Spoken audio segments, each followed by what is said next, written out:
Everyone, and welcome back to our discussion. Last time, we studied yeast breads in chapter 5, which use yeast as a leavening agent, and yeast ferments the dough slowly, producing carbon dioxide that give bread its soft and airy textures. We practiced different types of yeast bread, focusing on soft dough, and in our laboratory session, we applied proper kneading, proofing, shaping, and baking techniques. So this experience helped us understand the importance of gluten development, fermentation, and even baking. Today, we move on to quick bread in chapter 6. So unlike yeast bread, quick breads do not require yeast and are baked using chemical leavening agents such as baking powder or baking soda, which produce carbon dioxide quickly.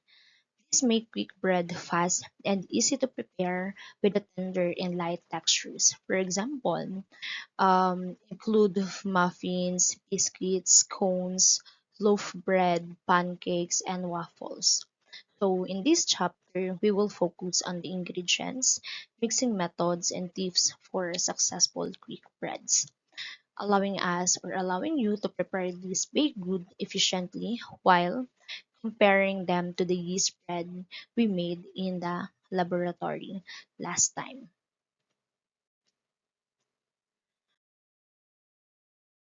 By the end of this lesson, you should be able to define the key ingredients and explain the rules in making baking powder biscuits. You will also compare the techniques used in preparing these biscuits with those applied in their variations. Then finally, you will be able to create different variations of muffins, scones, and gingerbread, making adjustment to ingredients and techniques as needed to achieve the desired textures and flavor.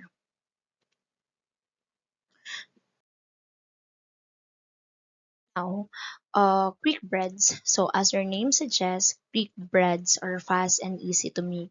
They are leavened using chemical leaveners such as baking powder or baking soda and steam rather than yeast. So, no fermentation time is required because they are typically tender products with minimal gluten development.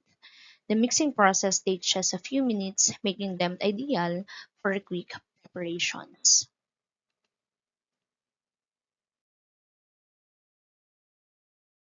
Another advantage of quick bread is their versatility. They can be made in almost unlimited variety using ingredients like whole wheat flour, rye flour, cornmeal bran, oatmeal, and a wide range of fruits, nuts, and spices. Even vegetable based bread, such as pumpkin or zucchini bread, have become popular in this day. So, this flexibility allows bakers to experiment with flavors, textures, and nutritional value, making quick bread suitable for both everyday meals and special occasions. And quick bread are also forgiving for beginner bakers because they not rely on yeast fermentations. Mistakes like overmixing or slight variation in ingredients measurements are less likely to ruin the final product. So common types of quick breads include muffins, cones, biscuits, loaf bread, pancakes, and waffles, each with their own mixing methods and techniques. So you need to understand these basics. It will help you to create delicious quick bread efficiently while exploring endless variations.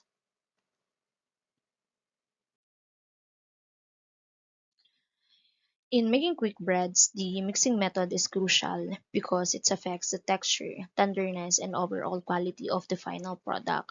Unlike yeast bread, which relies on kneading to develop gluten, quick breads require minimal mixing to prevent under or over developing the gluten, which can make the dough or make the bread tough. So there are two main mixing methods commonly used in quick bread preparations. So here's the other one, or these are the two. So soft dough, this type of dough is used primarily for biscuit, With a few exceptions, it is rolled out and cut into desired shapes before baking. And soft dough have a relatively low moisture content, which gives the finished product light, flaky textures. Then we say butter. They are or butters are more fluid than dough. It can be classified into two types. We have pour butters, thin enough to be poured directly into pan. For example, it includes pancakes and waffles. Then when we say drop butters, thick enough to be dropped from a spoon in lumps. For example, muffins and some quick breads. You need to understand the differences between soft dough and butter because it is essential in affecting or it affects how the product is handled, shaped, and baked, ultimately determining its textures and appearance.